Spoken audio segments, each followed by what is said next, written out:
What's up, everybody? Welcome back to another episode of Ayana Audible. It's your girl, Ayana Marie, and today I'm here with a special guest. He happens to be a realtor, and he happens to be my friend, Rich. What's going on? What's going on? What's the deal, Richie? Hey, another day. Living that LA, California dream. Yeah, I see. Yeah. How you doing today? I'm good. I'm glad to be here. Glad to have you here. Yeah. It's going to be fun. Yeah, this is about to be fun. Okay. So before we get started, I got the icebreaker questions. Okay. Okay. All right, what you got? Where do you think the worst place to visit LA is as an out-of-towner? Oh, man. Right now, I'd stay out of downtown. Stay out of downtown? Yeah, downtown just... I agree. It's just they have a lot of problems, and they're compounding, and they're not getting fixed fast enough. So I would steer clear of downtown for maybe another 6 months to a year. Yeah. It's been like that forever, though. Yeah, I mean, it's Skid Row down there. It's a lot of people. It's just a lot of people in a busy place in general. What about the luxury apartments? They're beautiful. You know, the high rises are beautiful. Nice views. You know, all that good stuff up there. But I don't know. It's just not for everybody. When you you can get down to the ground level when you're not in those beautiful views. The experience may not be exactly what you thought it would be. Yeah. Looking online or you know what I mean. So go down there and visit first for sure. But the buildings are great. The amenities are great. The dog parks, the pools, the jacuzzis, the business rooms, like the opportunities down there are great. You know, but it's not the downtown living is not for everybody. Yeah. Yeah. I agree. Okay, so if your house was burning down, what 3 objects would you grab? If my house was burning If your house was burning down, what 3 objects would you grab? outside of the kids first. That's not an object. No, I'm just making sure. So That's maybe a person. I'm gonna go with Hopefully they grab something too. I'm gonna go with my laptop, Okay. my passport, Okay. and if I don't have my wallet on me, my wallet for sure. Yeah. Okay. Okay. Yeah. Well, that's good. Yeah, I like that. Okay. What's a life and death skill that you think everybody should have? A life and death skill. Yeah. Sometimes, Like something like a fight or flight. What's like, in your opinion? a skill. Silence. I'm gonna go with that one. Silence? Yeah. Learn when to speak and when not to speak. I was thinking maybe like you got to learn how to make fire or something. Oh, now I was thinking on them levels, but that's a good one. Nah. Because I'm learning that now. Yeah. I'm trying to learn that. Like, could it's be hard, fire. but that's Yeah. good. Yeah, but no, fire is definitely if you're stuck in the wilderness for sure. Okay, yeah. Yes. Stuck in the wilderness, yeah. Yeah. Like life or death, like Yeah. scared naked. What's the Scared, name of that naked shit? and afraid. Naked and afraid type shit. Yeah. All right, so all right, well, let's jump into it. So tell everybody where you from, where you grew up. My name is Reiichi Nickleberry, and I grew up in South Central Los Angeles. Born and raised, went to school, St. John the Evangelist on 60th and Crenshaw for middle school. Went to Westchester High School, went to Cal State Dominguez Hills. Did all the things you do in South LA. And, It's a real LA baby right here. Yeah. That's joined the military when I was 19 and bounced around all over the country and finally made my way back home. You made it out. Whew. What made you want to join the military? I needed another challenge. I needed to get out of Los Angeles. At the time, I didn't have enough education. I wasn't thinking about the bigger picture and the rest of things that LA has to offer at the time, being 18, 19, black male in Los Angeles. You know what I mean? It was a lot of our friends didn't make it. A lot of our friends weren't doing the best things that, utilizing their time the best. Let's say that. Yeah. And that's true. I just wanted to see something different. I'm an only child, so it didn't really bother me to get You're up the only and kid? Yeah, it's just me. Jesus. Yeah. You So spoiled. They say only kids is spoiled. Kids that's only kids is spoiled. Do you think that's true? Yeah. Yeah. My grandmother spoiled me. My aunt spoiled me. Yeah. Yeah. But my parents made me work, so I appreciate that. Oh, okay. Yeah. Well, yeah, you're a hardworking person, so Yeah. I guess you ain't that spoiled because I mean you work very hard. So what inspired you to become a realtor, and what aspects of the job do you find the most fulfilling? What made me become a realtor, I saw the magnitude and the power of real estate in 2008. I was in the military I bought a house in 2007. I had to sell it because the military sent me somewhere else. And I kind of saw the impact it had on the economy and the impact it had on like people's livelihood. And I also saw the upside of it for those that had real estate and had somewhere to go and weren't worrying about those things and the things that they could provide for their children and their families based off possibly one purchase. You know what I mean? And it's a service. I was in the military, and part of the reason why I stayed in the military so long was I was providing a service and I was helping somebody other than myself. I was the only kid. I had everything I wanted all the time. If I worked for it, or my mom worked for it, so it was cool to go to the military and do something bigger than myself. And I believe real estate still gives me that power now. Okay. I have the power to affect people's livelihood, right? lineage. Living situation. Yeah, that's dope. How do you stay updated with like market trends and changes in the real estate industry? I go to a lot of open houses. I go to a lot of open houses all around the city. As far as interior design, as far as color palettes, what's in and what's out, as far as neighborhoods that are best for investing.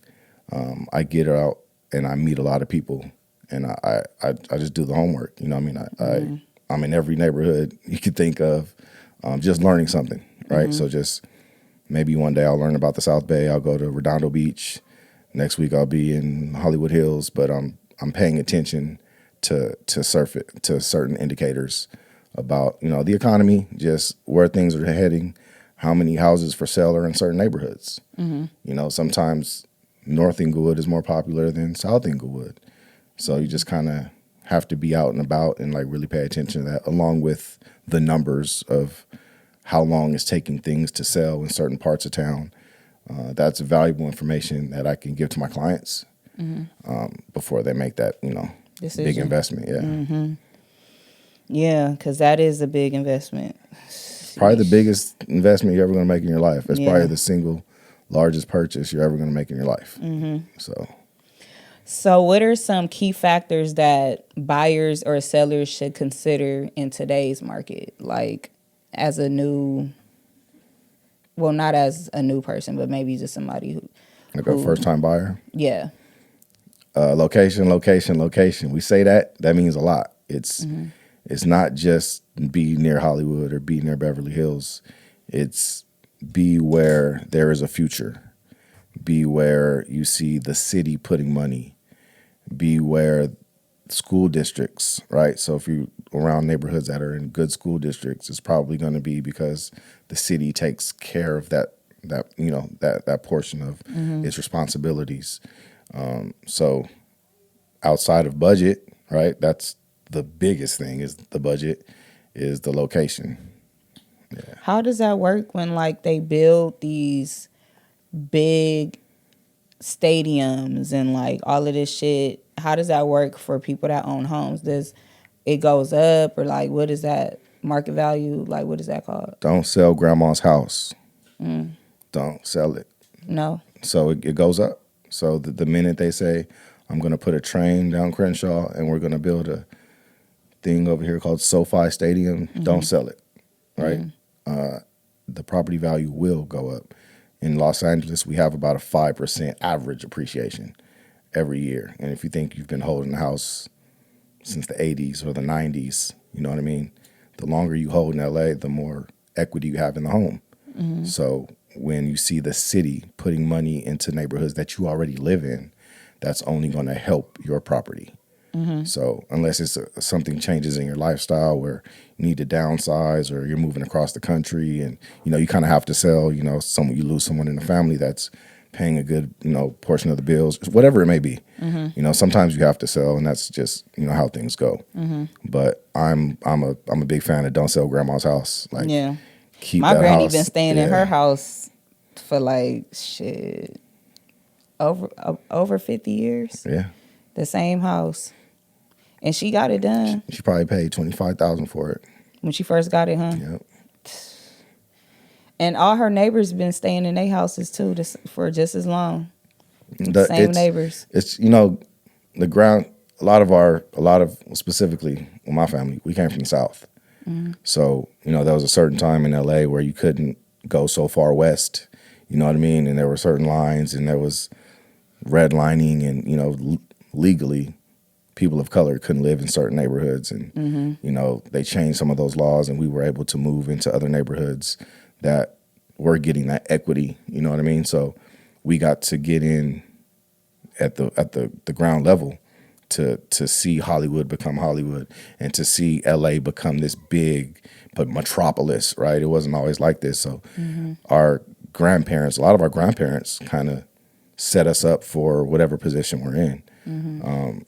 So yeah, it's really good that, those people are staying there. Hopefully whenever it's inevitable, right? Whenever the kids get it or the grandkids get it, you hold on to that, make it an investment property or turn that asset into another asset, and don't just sell it off and go live somewhere else because it's cheaper. Like, it's valuable if you can do that. You know what I mean? If you can take the money and do something good with it, always, do something good with it. But certain neighborhoods, just call somebody first. Call a realtor. Call somebody who's been doing it. Too quick, and just because you hear the fucking money and shit. Yeah. Take some time and think about it, because you might be selling a gold mine. Yeah. Yeah. Talk to somebody that can educate Just talk and then make a decision. Just talk. Yeah. Get all And the take your information. time. Get all the information. Yeah, and then make a decision. Yeah. Read. Yes, please ask questions. Right. How do you approach pricing strategies and negotiations to ensure the best outcome for a client? Pricing strategy for homes we're selling are going to be based on the comps. You hear that a lot, the comparables of like kind homes within, like, call it a half-mile radius without crossing like big intersections. So your block and the 3 blocks in between until you get to like a Crenshaw are kind of going to generally be the same price point based on the renovations, how they look on the inside. That's why I like to see so many houses. I know what a 1995 remodel looks like, and I know what a 2010 remodel looks like versus like a brand new build from 2017 or something. So we're gonna price the house based on something that's comparable to it, apples to apples. So you can't just compare the 2-bedroom, 1-bath house next to the 5-bedroom mansion just because they're next door to each other. So you need to find that 2-bedroom, 1-bath house that sold recently, and try to find a good price where that fits in a step above it and a step below it, and have the conversation. Ultimately, sellers pick the number, right? We can advise the seller, like, that might not work out. You might not get that based on the condition of the home, based on the size of the home, based on whatever is going on in the neighborhood at the time. You're back against the 405 freeway, or you're against a really loud street. It may not get the same price as a house that's ducked off in a cul-de-sac that nobody can get to. You know what I mean? So when we price homes, we take all of that into consideration. List price to sell price. If something lists for $1 million, they're usually selling for 1.1. And we have data on the MLS that shows us, okay, 97% of the houses are selling for 1% over the list price at this number. So we can take this data and give it to our sellers and say, hey, this is a guess, right? We're guessing. We don't know. The market is going to tell you what the house is worth, but within like 5%, we think your house is at this number. And you have that conversation with the sellers, and then you land on a number and you launch the house, and you either get a lot of people at the first open house or nobody shows up because it's overpriced. As far as negotiations, that's something we take into account. As far as how long has the house been on the market? Do we think as buyers that it's overpriced? That's why it's still on the market. is there a number that works for the seller, that we can write an offer and get them to at least have the conversation and open up the negotiation. Okay. Wow, sounds like a drug deal. I'm just playing. It's a deal for sure. How important is technology, and how do you personally leverage for your services? Technology. I mean, look at us. Right. Like, how could It's everywhere. we couldn't spread this message and we couldn't get this information out if it wasn't for 4K monitors and Mm-hmm. Yeah. and But 4K. just imagine how much harder it was like years ago. You When had to people were buy trying an to sell ad houses. in the newspaper, Yeah. Mm-hmm. right? You know what I'm saying? Make Right. sure everyone read the newspaper and saw the house for, besides the sign. Mm-hmm. But social media itself is just another tool that's always working for you. So, technology, just understanding it, leveraging it.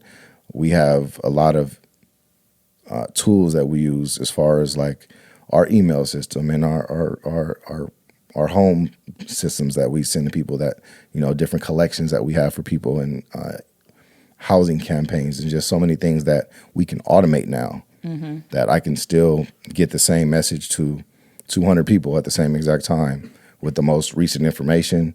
Sometimes I don't even have to go do it myself. AI is here now. You taught me how to do Chat GPT. Yeah. What's the other one?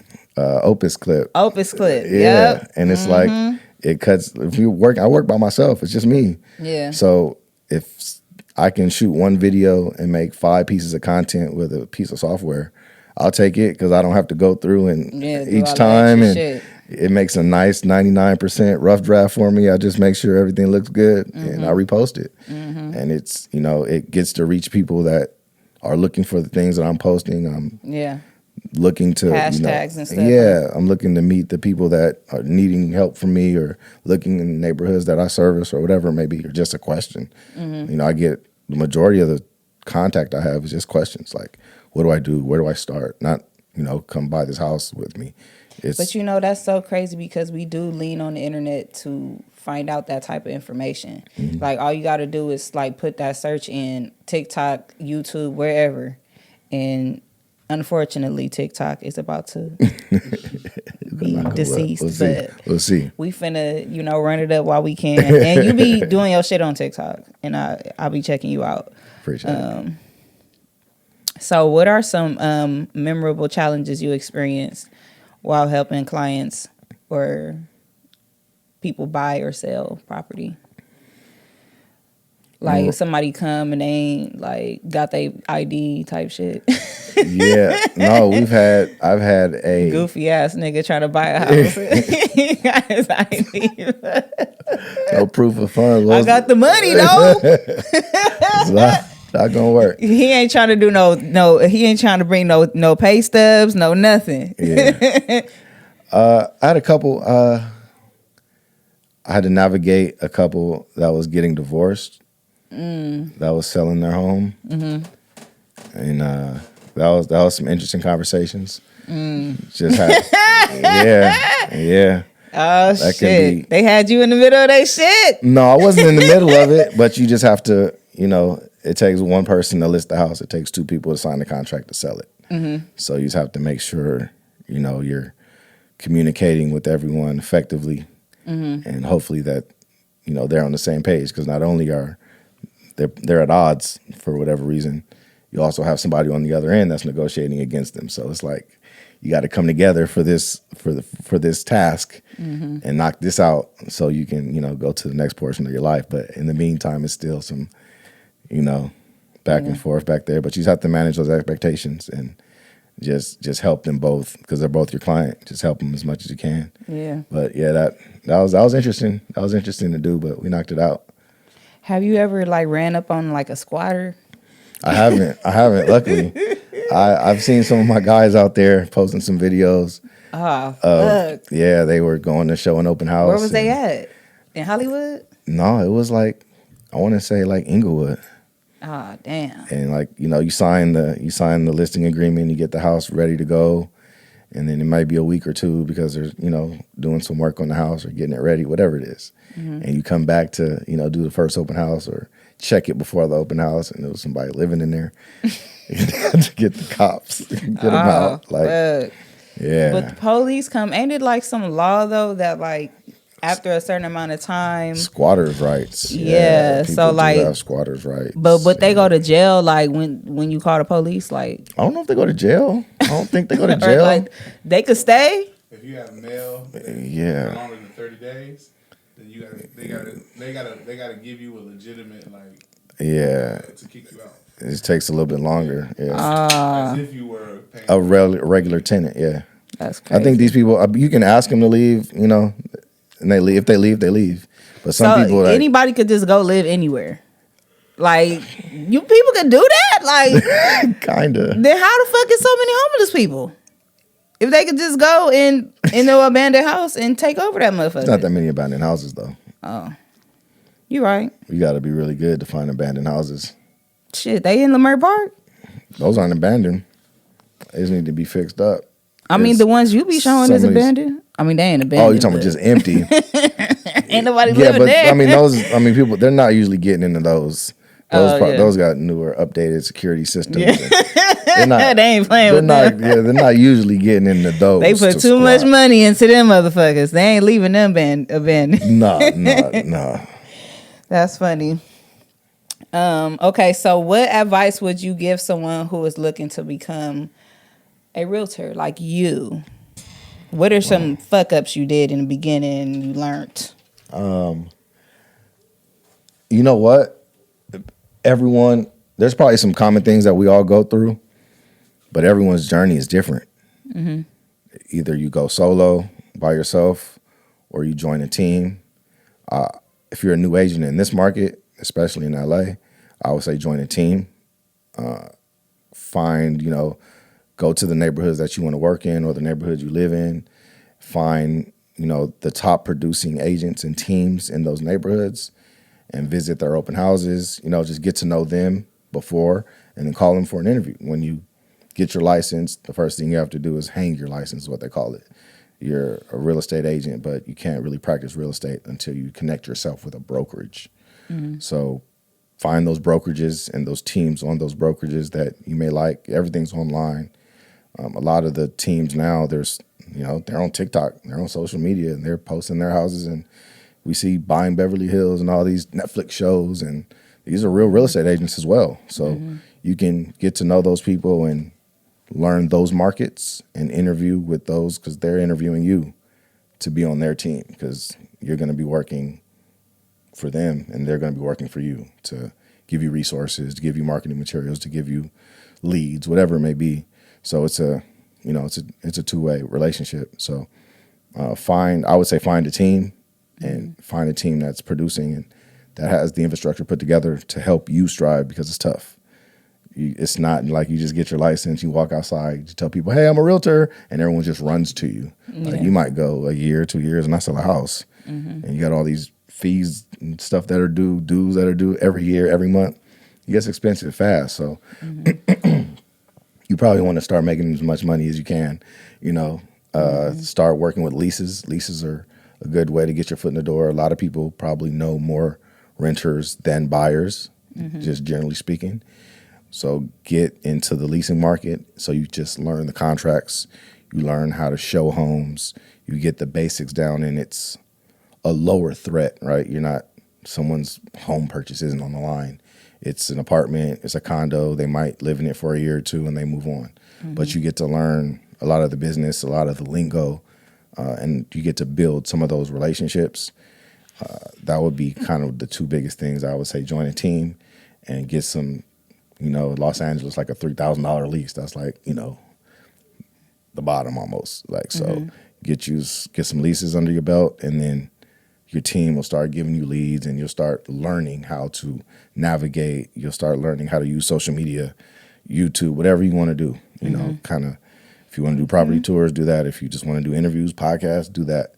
But you still have to learn the business, and that's where the team is going to learn the business first, and then get on. And then get some money. Yeah, you got to learn the business. You got to do that first. Yeah. Education. Do your homework, like you said. For sure. Like you was doing. Do your homework. Yes. Okay, so why do you think buying a home is important? we were born in this place called America, and it's expensive to live here. And if you are a W-2 earner, the system is probably not set up for you to save a bunch of money, to save your way into wealth or save your way into retirement. It's not that easy here. It should be easier. It's tough to get a house. It's tough to survive sometimes. Real estate gives you, like I was saying, grandma's house. Real estate gives you that high yield savings account. You invest in it one time and it just compounds and it grows and it grows and it grows just by you living in it day to day. So that's one of the most valuable assets in America. Crypto's great. Bitcoin's great. NASDAQ is great. S&P 500 is great. But everyone needs a roof over their head at the end of the day. Like, you can't live in a stock. You can't live in a, you know what I mean? So you have a wife and a kid and a family and you want a car and you have dreams and hopes. Like, real estate is a tool, it's a vessel to get you to the next level, whatever that level is. If it's thousandaire to, 100,000aire, if it's 100,000aire to millionaire, whatever the level is, it could be a $500,000 condo. Just buy it. Like, start somewhere. Everyone's not going to be Jeff Bezos. Everybody's not going to be at the top of the hill. That's okay. Just get your piece of it so you can take care of your family. Okay, that makes sense. Because I always thought, well, before I grew up and started being around people that did what you did, that just buying a house was just something you did because you were supposed to. I didn't think it was an investment. It is. Yeah. I didn't know that it was an investment, that, it was an actual good thing to buy a house. That an apartment, I mean, who wants to fucking pay rent? Especially in LA. Like, you got to move out. But would you say buying a house in LA is like the go? Or should people move in various states where it's better marketing? Because it's high out here, right? No, it's tough. It's not tough the out average. Here, or is it just tough in the whole field? I think it's tough all around. I'm pretty sure somebody in Nebraska is having this conversation, or Ohio, or Georgia, because wages are different everywhere. So yeah, the house is $400,000 there, but the minimum wage is $950. So they're not getting as much for the same amount of time as we're getting here. So I think it's a little harder here, even for the $100,000, $125,000. It's still tough for that person here because it's so high in California.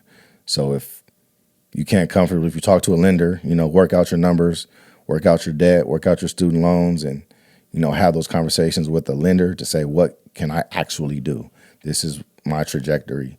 I'm going to be making this much this year. The next year I'm going to make this. Just kind of sit down with the lender and they can talk you through that. Like, okay, at most, maybe next year you can afford $500,000. And if that's not for you, do the numbers. Can your job move you to Texas? Can your job move you to Georgia?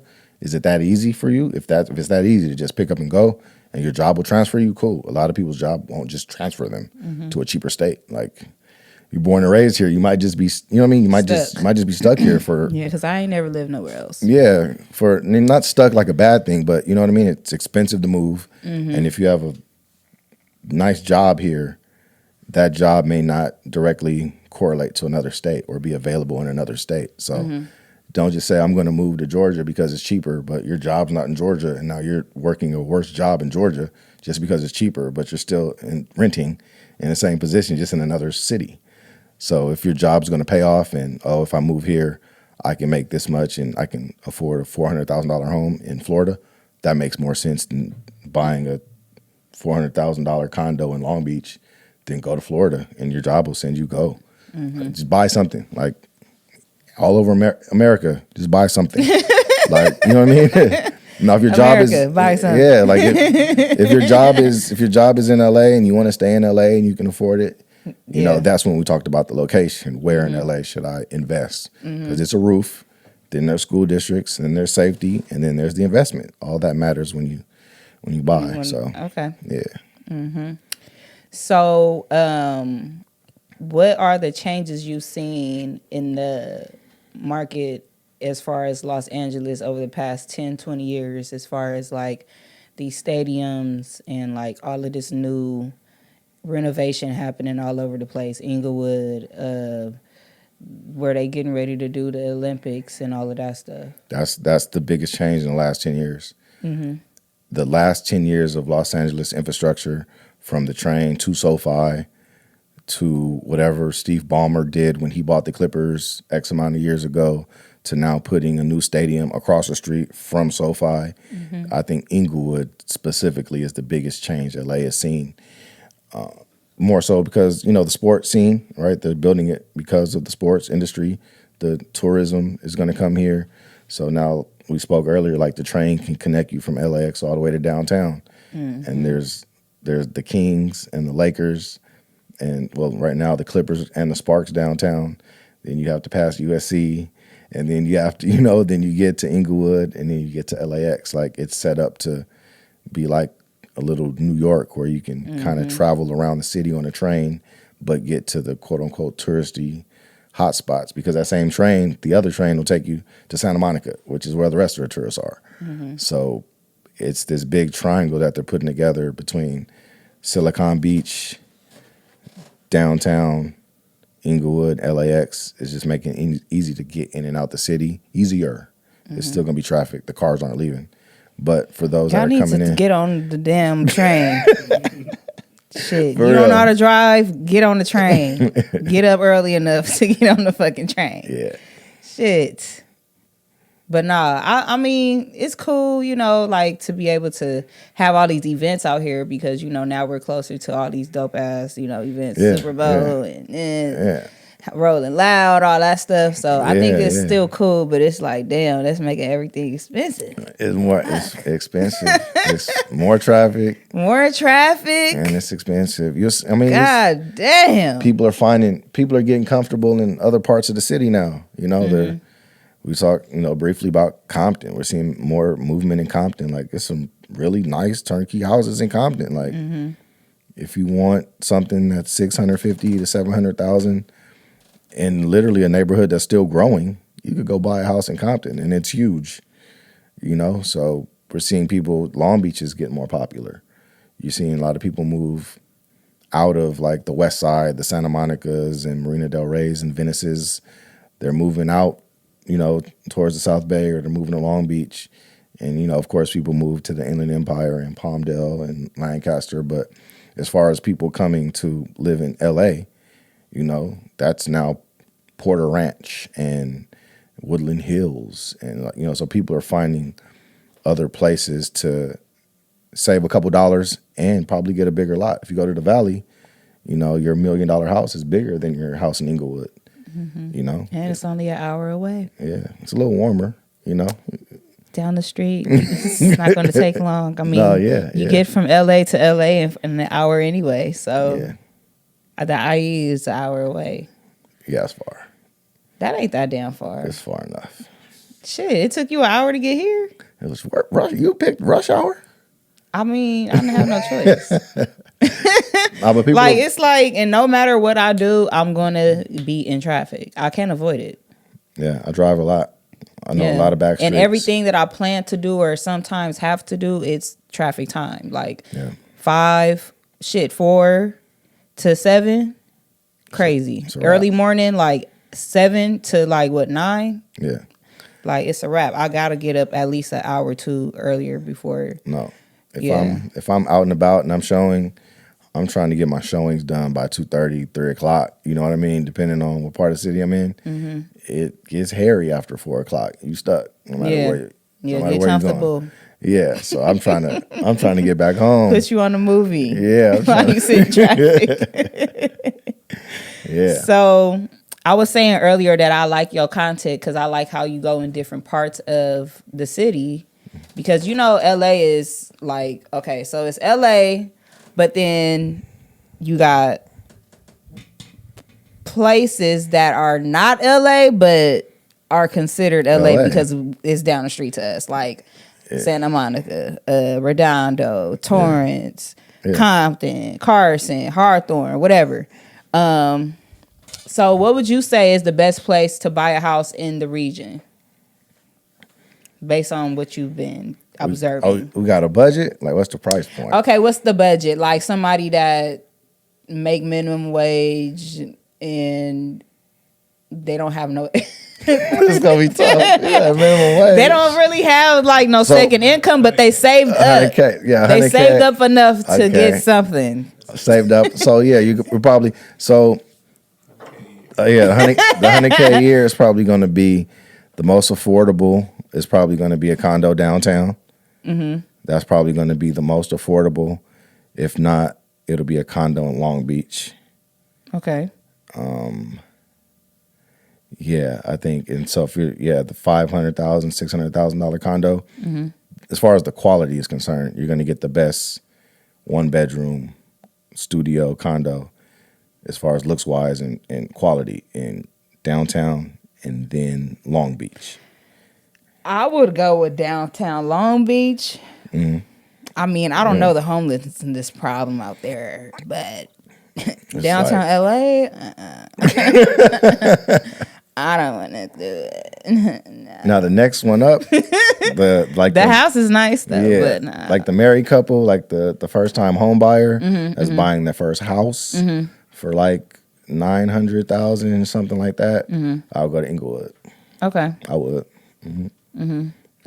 Okay. And after that, I'm a View Park baby, so I'm up in. Oh, of course. Yeah. So Black Beverly Hills.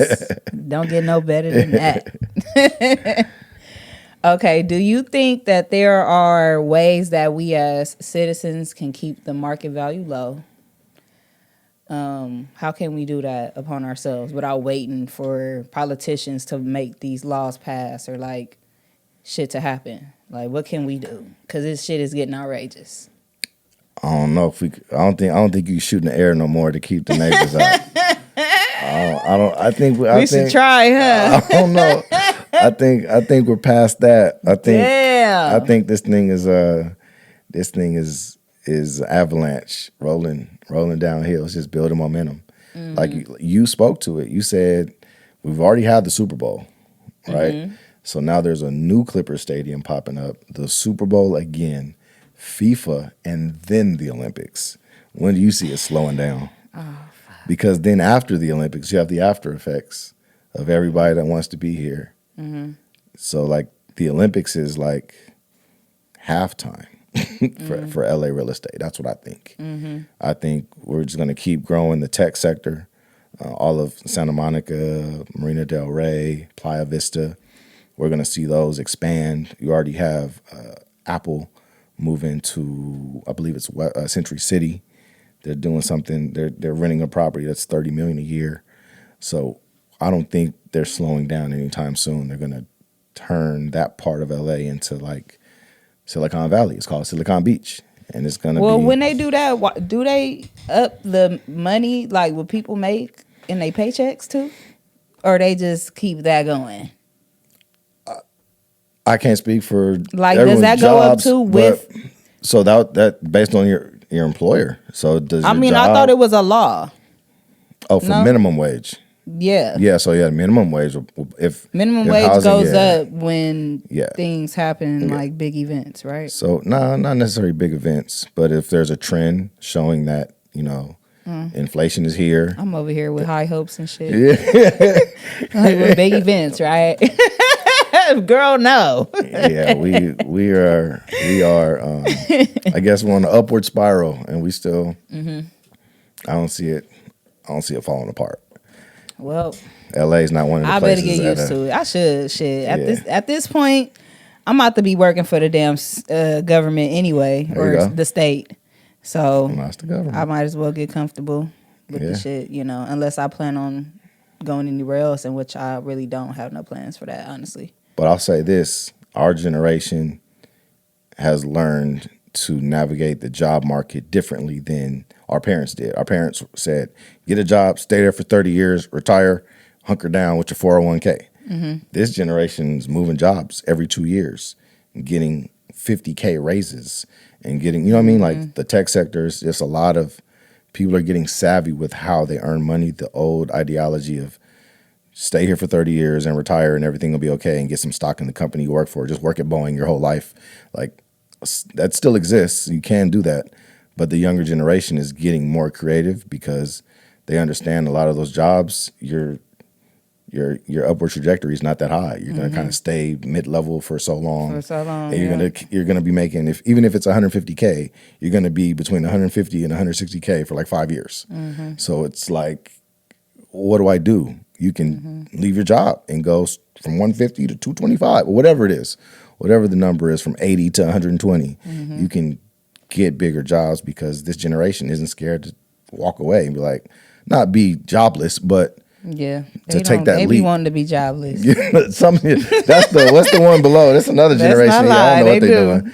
No, but they've gotten crafty and they're learning how to navigate the job market. We got more options. We have a lot more options. We don't have to be bound to just housewife and you gotta stay home and take care. Like no, you know, I'm gonna buy a house. I'm gonna do this, do that, boom, bam. You feel me? Yeah. So what do you think you'll be doing if you wasn't a realtor? Like, what, you would still be in the military? Probably. I'll probably be retiring from the military and working for the Department of Defense still. Like, I would have just kept in the same lane. But I had a tweet I wrote on Twitter in 2012. I said I'm going to get my real estate license one day. And when I got it, I went back and I found the tweet. And I favorited it somewhere on Twitter. But yeah. Wow. It's, like I said, in 2008, I saw all that. So by the time everything settled down, 2012, I was living in Hawaii and I was just looking around at the economy and just looking what happened to the house that I sold and the equity came back to it and all these things. I was like, oh, I just couldn't find a renter. So I had to sell it. But it was a revelation like, oh, that's what this thing really is. It's really a long game. It's not a get rich quick scheme. It's a 15-year thing you do. You know, in Los Angeles, it might be a 7-year thing because of equity. But the majority of the country, you hold something for 10, 15 years, it's going to hold its value and pay you back. Los Angeles is a little bit faster. It's just harder to get into. But if you can get in LA and you can afford it comfortably, you know, it's a good place to be. Comfortably. Don't emphasis on comfortably. Don't get a mortgage and not have no money for food. Don't be house poor. No one wants to see you do that. So comfortably. I mean, you might have to eat noodles in the beginning. No, it's okay. Eat noodles now to save the money for your down payment. You know, eat the noodles now. Yeah. Grind it out in the beginning until you get your furniture and shit. Then you do it after that. You know what I'm saying? Now you can eat steak and shit. You know, get this, and negotiate that with the seller. Negotiate, you know, some money off with the seller so you have a couple dollars. You can furnish your house. A lot of people forget when you get a brand new house, you don't want to put the old apartment furniture in there. Hell no, get that shit up out of here. Yeah, so you gotta go. Some everything. And you're not gonna go to IKEA. No, so why? You're not gonna buy a brand new house and go to IKEA. Why? I guarantee you won't. It's too expensive? No, it's the opposite. You're going to want some nice quality, sturdy stuff. I mean, IKEA don't got nice shit. They got some nice stuff. But IKEA is usually for, you can go to Ashley. You can go to a nice, you're going to be somewhere. Go to Rent a Center. What's the West Elm? You can go to West Elm. Where? West Elm. Where's that? They're everywhere. There's one in Torrance. Oh, okay. Yeah. Okay. Interior design stores. When I'm ready, I don't know what to do. I'm gonna call you for sure. So ask questions. So what's a typical successful day for you? Like when you just get up and work day and you get some money by somebody agrees to something, so you know you got that check coming in later. Well, you never know it's coming in until it hits. Okay. So you never celebrate until you get paid. Okay. But a typical work day is just my 9 a.m. meeting. I meet up with my team and we do some accountability stuff and just talk about ways we can help our clients, things we're going through. And, you know, every deal is different. Every buyer is different. Every seller is different. So we just come together and just, you know, we collaborate. We help each other. And we do that for about an hour. People prospect, so people cold call. They follow up with old leads. They go show houses to their current clients, whoever they're working with. So that's what I do, you know, during the day. And then after work, you know, lead gen and reaching out to old clients, making sure they're okay, showing properties to my current clients before 4 p.m. No, I was playing. Out there all night. Hurry up, get it done. Yeah, get it done before the traffic hit. No. Then it's like some exercise, you know, I ride my bike, go to the gym before, you know, settling down, and then You might be getting Zillow calls, or you might get some more phone calls when you get home. The phone kind of never stops. You kind of have to put those boundaries up, because somebody will call you at 11 p.m., 12 p.m. Trying to buy a house? They're probably you're probably working with them already. Oh. But they might be trying Go to set the fuck something. to bed. Why are you calling me this late? It happens. That's rude though. Like, come on, bro. Yeah. But if I'm in an escrow and we're working on something and a problem happens up late, you got to get up and deal with it. Really? Yeah, you can't. Why you can't wait till the next morning when you? They're not going to fix the hole in the ceiling tonight, but just being responsive. So maybe the next message that you send will be read at 7 a.m. and now they have the game plan for the day versus waiting on you to get up and this and that. But it's usually a more so. What about like emergency? No, just 2:00 in the morning. No, I'm not. It's on do not disturb. It's on do not disturb. But if I'm awake, I've some people work different shifts. So some of my clients are getting off work at 10 p.m. and didn't see the properties I sent them earlier in the day until 10, 11 p.m. So they might send you a text or say something within the app like, "Oh, I'd like to see this one tomorrow." So I'll at least know, like, okay, this person wants to see this property. So when I wake up, I'll set this up. I'll send off a text to the other agent at 7, 8 a.m., Yeah. Yeah, respectfully, because you hitting my phone up at 12 talking about houses. Yeah. It's crazy. It happens. So, okay, so what are your personal goals that you have, like, from, maybe like you want to start selling mansions? Or like, do you have any type of personal realtor goals that you want to achieve in the next couple of years? More so, I'm already at a decent price point where I'm at. I'm not mad at it. When you get up into the 5, 6, they're great. Like, the commission checks are probably great. It's probably great homes. He got money, y'all. Beautiful. And he got a Tessie. Girl. But it's fun. Like I said, buying Beverly Hills, $1 million listing. It's fun, but there's also a lot of challenges with those type of homes. And the majority of people that I can help are in the 800 to 1.5 range. Honestly, that's where the majority of buyers are.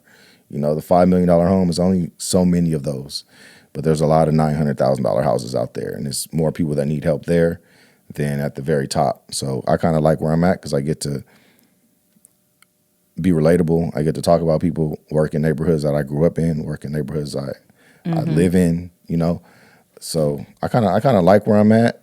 I wouldn't be mad to go up a little bit, but as long as I can help, as long as it's not like I move up and I have 1 or 2 deals a year, because that's a lot of times, there's only so many $10 million houses to sell. So right, niggas so just you still got to do it. You still got to do a 750 or 800. Yeah, there's no maybe a celebrity or yeah. Yeah. Because don't they have is there like celebrity realtors?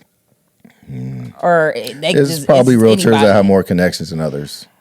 So basically, okay, so people that sell those big ass houses, what's the difference between them and somebody who sells regular houses in the neighborhood? Nothing. The access to people that they have. Just the access network, to the people who are trying to buy it. The network that they built, wherever they, like I said, when you want to get into real estate, if you want to go to Beverly Hills, go up to Beverly Hills and start shadowing Beverly Hills real estate agents because they're going to hang out in Beverly Hills cafes and go to Beverly Hills bars, go to Beverly Hills restaurants. So the guy sitting next to you may be somebody or, may be a high net worth individual. So you're probably going to bump into and rub shoulders with higher net worth individuals in certain places. So you don't have to be from Beverly Hills to sell house. A lot of people that sell out there aren't from California. They're not from Los Angeles, but they're on TV shows or whatever it may be because that's where they chose to go and that's where they chose to put in the work and learn. So it's honestly up to you. Up to you. Okay. And, it's literally like you guys are entrepreneurs. Like you guys we're all independent contractors. Yeah. We are not W-2. We are independent contractors and we hang our license with a brokerage. We get a 1099, you know what I mean? We got to file our own taxes. I work for myself. Yeah. Okay. Well, congratulations to you. I loved it. I really had fun tonight. Yeah, it was fun. Is there anything you would like to say? Any shout outs you want to give, to your realtor homies? You know what I'm saying? Any last minute advice you want to throw out there to my people? Last minute advice, I'll say start before you're ready. Before you discount yourself or say, I can't buy something, make the phone calls, call a lender, call a realtor, whoever you want to call first. If you know, everybody knows a realtor, you probably don't know a lender. So call your realtor will give you 5 or 6 lenders. You can call all of them or call one of them. Just understand your situation and figure out where you're at and what you need to do. If home ownership is what you want. Some people don't want to buy a home, more power to you. But if you do want to buy a home, start when you see this podcast. Like, just make the phone call. And even if they say you cannot buy a house, at least you know where you stand. You know what you need to clean up. And you know how to get to, where you want to get, be it salary-wise or savings or credit cards or car notes. Okay, maybe this car note's too high. My lender said, get rid of the car note. So you might get rid of the Tesla and get a 95 Accord, not 95. But like, it might be a 95. You want to say, fuck it, just do what you got to do. You trying to get a house, man. Just start the conversations. And at least just understand your position, even though it might be, I didn't want to hear that. But it's better to hear it now, especially nothing's getting cheaper. So figure it out now if that's your goal. Yeah. Okay. That's some great advice, because I should probably, I wasn't planning on buying a house no time soon, because, but I do want to, and I'm actually maybe, I don't know, maybe I'm just have my life so structured to where I'm like, maybe I want to graduate school first, then buy a house. Then right. I don't know. I don't know if it's going to go like that, but that's kind of how I vision my life being. So, yeah, when I get into the space where I can do it, I definitely want to. And you definitely enlightened me a lot about that today. Appreciate it. Yeah, I love that. Where can my people find you on Instagram, Twitter? All of your social media. Instagram is rich_in_real estate. TikTok is rich in real estate, one word. And YouTube is at Discovering Los Angeles. Got it. You said TikTok? Yeah. Yeah, TikTok, yeah. Fuck with his TikTok, man, before they delete the shit. I'm moving everybody to Instagram. We doubling down on Instagram. Yeah, we moving over to Instagram, man. We back on Instagram. And we got to get his Twitter going up. So make sure y'all follow on Twitter for sure. Yeah. I'm still rich on Twitter. I'm still rich on Twitter. I'm still rich? Okay. Yeah. I'm following you on Twitter. So Yeah. All right. Well, thank you for coming. I really had a great time. And yes, make sure y'all following me on Instagram and YouTube, Ayana.Audible. And until next time, deuces.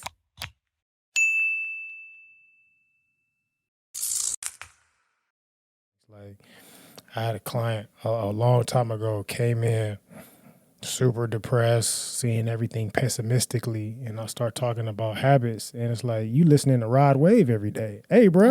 Oh, hell. How you expect to have a healthier is gonna put your ass How you expect depression. to have a healthier mindset if your go-to to music because of your mood is always something that's just going to continue to enable that mood? You have to start addressing your behaviors.